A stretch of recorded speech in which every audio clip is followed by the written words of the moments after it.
দারুণ স্বাদের ঘরোয়াভাবে রান্না সয়াবিন আলু কষা রেসিপি।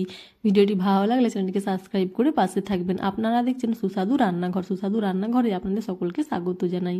তো এখানে 1 প্যাকেট সয়াবিন নিয়ে গরম জলে ভিজিয়ে দিয়েছিলাম, ভিজিয়ে জল ঝরিয়ে রেখেছি। এরপর এখানে নিয়েছি আলুটাকেও চৌকো চৌকো ছোটো করে কেটে নিয়েছি। এরপর গ্যাসের চুলায় কড়াই বসিয়ে দিয়েছি, তাতে দিয়েছি রিফাইন তেল। তেলটা গরম হয়ে গেলে দিয়ে দিচ্ছি আলু কুচি, অল্প করে লবণ দিয়ে দেবো। লবণ দিয়ে আলুটা খুব ভালো করে ভেজে নিতে হবে।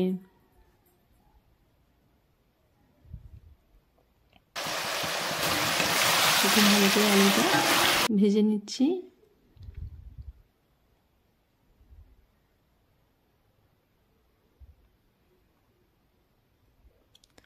আলুটা ভাজা হয়ে গেছে, আলুটা ভেজে নিয়ে তুলে নিচ্ছি। এরপর ওই একই কড়াইয়ের তেলেতেই সয়াবিনটাও ভেজে নেবো।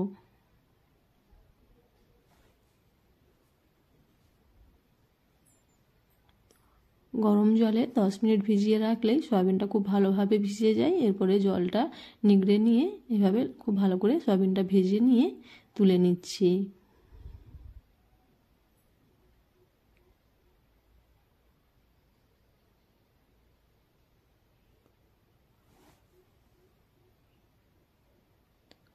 এরপরে ওই কড়াইতেই দিয়ে দিচ্ছি সরষের তেল। তেলটা গরম হয়ে গেলে 2টো লঙ্কা দিয়ে দিয়েছি। লঙ্কাটা একটু ভেজে নিয়ে দিয়ে দেবো পেঁয়াজ কুচি। পেঁয়াজটাও খুব ভালো করে ভেজে নিতে হবে। পেঁয়াজটা ভাজা হয়ে গেলে দিয়ে দিচ্ছি আদা রসুন বাটা। খুব ভালো করে আদা রসুনটাকেও ভেজে নিতে হবে যতক্ষণ না আদা রসুনের গন্ধটা যতক্ষণ না চলে যায় ততক্ষণ আদা রসুনটা খুব ভালো করে এভাবে ভেজে নিতে হবে। এরপর এখানে দিয়ে দিচ্ছি 1 চামচ লঙ্কার গুঁড়ো, 1 চামচ হলুদ গুঁড়ো, 1 চামচ জিরে গুঁড়ো, 1 চামচ ধনে গুঁড়ো, আর দিয়ে দেবো স্বাদ মতো লবণ। এরপরে খুব ভালো করে মশলাটা ভেজে নিচ্ছি। অল্প করে জল দিয়ে দেবো। এরপরে খুব ভালো করে মশলাটা কষিয়ে নিতে হবে। মশলা থেকে তেল ছেড়ে দিলে এখানে আমি দিয়ে দিচ্ছি 1টা টমেটো কুচি। বড় সাইজের 1টা টমেটো কুচি করে নিয়েছিলাম পাতলা করে, আপনারা পেস্ট করেও দিতে পারেন। এরপরে খুব ভালো করে টমেটোটা ভেজে নিচ্ছি। এরপরে দিয়ে দেবো অল্প করে জল। খুব ভালো করে মিশিয়ে নিয়ে ঢাকা চাপা দিয়ে মশলাটা 5 মিনিট কষিয়ে নিতে হবে। এতে করে টমেটোটাও সেদ্ধ হয়ে যাবে, মশলাটাও কষানো হয়ে যাবে।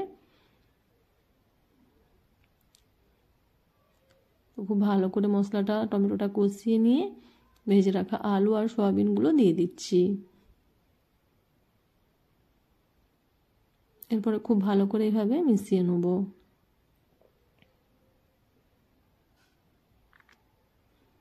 সয়াবিন আলু মশলাটা খুব ভালো করে এভাবে কষিয়ে নিতে হবে।